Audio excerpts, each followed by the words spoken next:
విద్యార్థులు చచ్చిపోయినరు. అక్కడ విషాహారం పెడతా ఉన్నారు. దాన్ని చూసే దిక్కు లేదు. విద్యార్థులకు ఫీజు రియంబర్స్మెంట్ స్కీమ్ ఇస్తలేరు.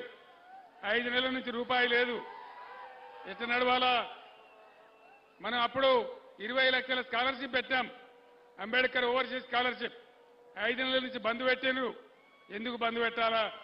ఈ విధంగా ప్రతి విషయంలో మోసం, ప్రతి స్కీమ్లో దగా, అన్ని రకాలుగా మనం నాశనం చేస్తా ఉన్నారు.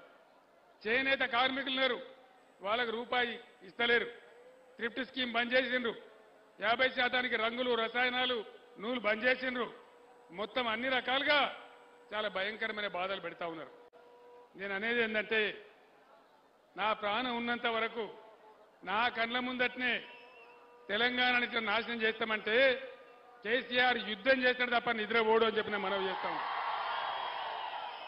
ఆనాడంతా కష్టపడి నా ప్రాణాలకు తెగించి నేను చచ్చిపోయినా పర్వాలేదని ఆమరణ నిరాహార దీక్ష చేసి మీ అందరి తోడుగా నేను ఆనాడు తెలంగాణ తెచ్చిన.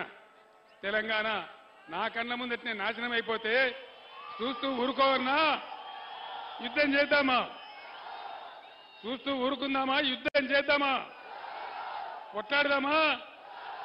అందరు దయచేసి తయారుగా ఉండాలి. ఎటువంటి పోరాటానికైనా